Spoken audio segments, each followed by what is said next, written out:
Hi guys, well welcome to the next part of our trip, which as usual with us doesn't really go as originally planned. So you catch us leaving Rookesbury Park after quite a few days there, 5 I think it was in fact, 2 trips to London, 1 missed train, 2 chaotic taxi drives, and we're now on our way to Poolsbrook Country Park. And this is the only part of our trip where we're actually doing what we originally planned. And we're going up to see Alan's sister in Durham and staying at Durham Grange. So, as I say, catch us as we leave Rookesbury Park on our way to Poolsbrook Country Park in Chesterfield. And this is a lovely site, beautiful lakes, lots of wildlife, and probably one of the most immaculate caravan and motorhome club sites I've ever seen. So come with us, hopefully we'll show you around, and then we take the next step up to Durham, and we're going to have some family time. I'm hoping to do a bit of shopping at the Metro Centre, but let's see what we get up to. So for now, take a look. Well, we've just left Rookesbury Park. 9 o'clock, and we're on our way to Poolsbrook Country Park, halfway to Durham. So we'll catch you along the way, and when we're there. Just looking at all the autumn colours in the trees. It's beautiful. Because it's slightly colder up north, do you think they'll be a bit ahead on the turning? Well, we're about an hour into our journey now. We left Rookesbury at 9 o'clock and we are now on the A34. We're going to Poolsbrook Country Park, which is near Chesterfield, as a halfway stop before we go on to Durham Grange tomorrow and see Alan's sister and family. So we're looking at all the beautiful, beautiful golden leaves as we go along. It's been quite good for traffic so far. But now seems to be backing up a little bit. Not too bad. Catch you when we get a bit further on. Looking at all of the trees again now. When they built these roads and put all this planting in, I don't know, somebody had the vision of how beautiful it would look in the autumn. But it certainly does. And that's without the sun being out, although it looks to be trying to poke out at the moment. But the colours are just beautiful. Just leaving Tot Hill. We've had a quick breakfast and on our way. Right, back on cruise control, love? Yeah. Set it up and sit back and relax. Just the way it should be. We're 12 mile off the M40 and we've hit traffic. Hoping this is going to clear. Normally bottles up around here, doesn't it? I don't think it's going to clear till past Oxford Junction. Oh, that's probably right, yeah. Because there's that 50 mile an hour bit as well, isn't there? Yeah. That'll be slowing it down. Yeah. Anyway, we're nice and warm and comfy. Isn't it? Sun's been trying to come out as well, which can't be bad. There you go, M40, 11 mile. Well, we've got 66 miles to go now. We've played a bit of a game with the sat-nav on the way here, because he wanted to take us down the A43. But every few hundred yards, or maybe I'm exaggerating, but more than every half a mile, there's a blooming roundabout. And when you're towing a car, it's a pain in the neck. So we ignored him, made him recalculate, went down the Warwick bypass and the eastern bypass around Coventry, M69, which is where we are now, and then we'll be going up the M6. No, we won't. We'll be going up the M1. M1, yeah. Yeah, M1. A1. All the way to Chesterfield. Yeah. So how's it going? It's alright. Hold on. Yes, Yeah. are you okay? Yeah, no problem. It's not been a bad trip, has it, so far? No, it said it was 190 miles, but we could do more. Leicester Forest East. 50 miles exactly, according to the sat-nav, until we get there. And it's telling us 53 minutes. So that's all dependent on the traffic and the fact that it probably thinks we can do 70. Whereas we can't, because we're towing, we can only do 60. Yeah,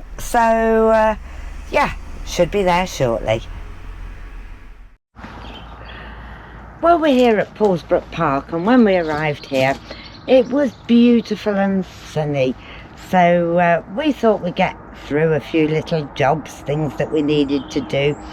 One of them was see what we could do about changing the battery on the KTM, because it had gone flat. And despite charging up, it wouldn't start again. So we needed a new battery. So we popped out, managed to get a new battery for it from Halfords. But it seemed to be a simple job. Take it off, put it back on again. A new one, that is. But it's not seemed to be that simple, unfortunately. And I don't know, the cables are difficult to get to reach the terminals. We can't even get the lights to come on the dashboard of it. So there's got to be something peculiar about KTM. But what that's meant is that we spent most of the afternoon messing around. Alan's on the internet now, trying to find either KTM dealers or somebody else who's had a similar problem so we can sort it. But we're going to call it a day for now. And hence, I haven't been able to do a walk around the site. But we haven't got to leave here till about at least 10 o'clock in the morning. So I'll do a walk round then and show you what this site's like, because it's a lovely site and it's really convenient if you're heading north. It's only 2 miles off the M1, easy to get to, so it'd be a good one to keep an eye on for those long journeys. We're just off from Poolsbrook. As you can see, it's really sunny now. It started all misty this morning. I was going to give you the tour of the site. Sorry, didn't get round to it. Ran out of time. We ran out of time because we had to service the van, which we were hoping we'd get away with, but we didn't. Anyway, so we're on our way to the motorway now. It's telling us 121 miles. It's saying an hour and 58 minutes. Don't believe it for a minute, but we'll catch you on the way and when we get to Durham. Well, we got to Durham and got settled on the site. I have to say, we used to complain about Durham because of the attitude of the wardens, but they were smashing. And they were earlier this year when we were there in March as well. So we settled into Durham. We haven't done any filming really of the site or very much of what went on, because it was really family time. And also I wanted to do some shopping at the Metro Centre. And also Alan was still concerned about the motorbike, having bought the new battery and not quite having got it sorted yet. Anyway, more of that later. So the first night we went out with the family, Alan's sister and her husband, and their daughter Kathy, her husband Chris, and the 2 boys, Tommy and Liam. And the only problem with that was they'd booked somewhere which was up a steep flight of steps. Bear in mind, this is ahead of my injection on my hip. Oh dear, it did take a bit to get up those steps, particularly wearing high heels, which I shouldn't really have worn, should I? But I wasn't to know there was going to be steep steps there. Anyway, a good time was had by all. And the following day, I went shopping with Sandra to the Metro Centre, and yeah, I probably spent too much money. But I don't often get the chance. We don't get... You walk so far. No, I know, but I did it slowly. And we took a break. We had lunch in TJI Fridays, some nice spicy chicken wings, and yeah, all in all, we had a good time, did Sandra and I. What did you do, Alan? Not a lot really, played with my bike. Mended your bike? Yeah. Yeah, as I say, more of that one later. Anyway, the second day after the Metro Centre, we went out for dinner with Sandra and her husband, Steve, and I was trying to teach her how to say, hi guys, and cheers. Take a look. Right, okay, recording. Cheers. Hi guys. Anyway, following that, we were off the following morning to do the trip in reverse so that we could get back down to Winchester. So you catch us now leaving Durham, I should say, headed for Poolsbrook Park.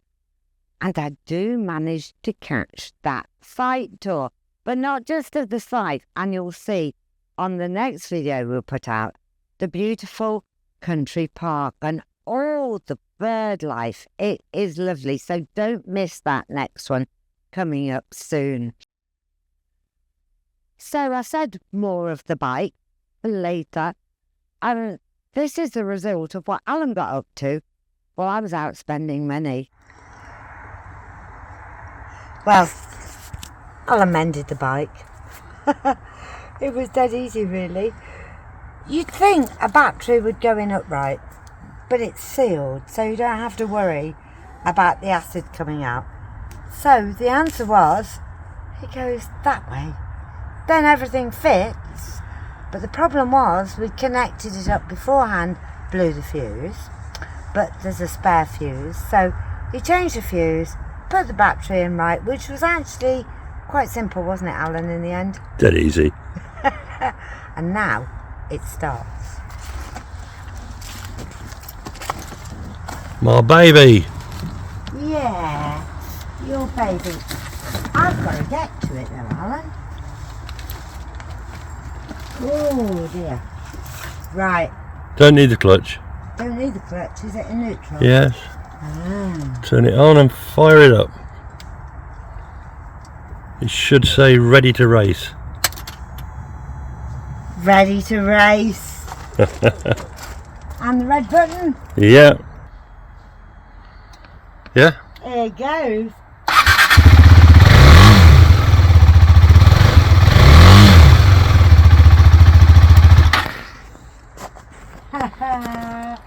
You did it, Alan. Oh, it wasn't difficult. In the end. So, yeah.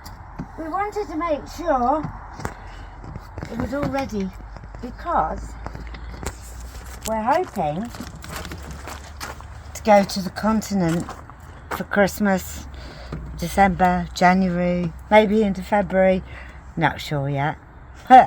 As usual, our plans always change, but it works. Well done, love. Yeah.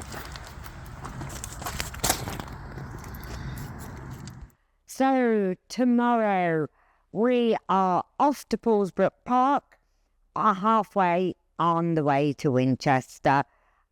We are going to stop at Wetherby Services probably. I say that. We might not. It depends on traffic, depends how hungry we are because they've got a Greggs. And I'm a bit partial to their sausage rolls. As it's easy to park up there. Very easy. And we'll show you the motorhome parking and motorhome with a tow car behind, more importantly, on the next video. So for now, I hope you enjoyed this one. If you did, please give us a thumbs up. Subscribe, it's free. And next time, we'll be on our way to Poolsbrook Park, on our way midway to Winchester. Cheers.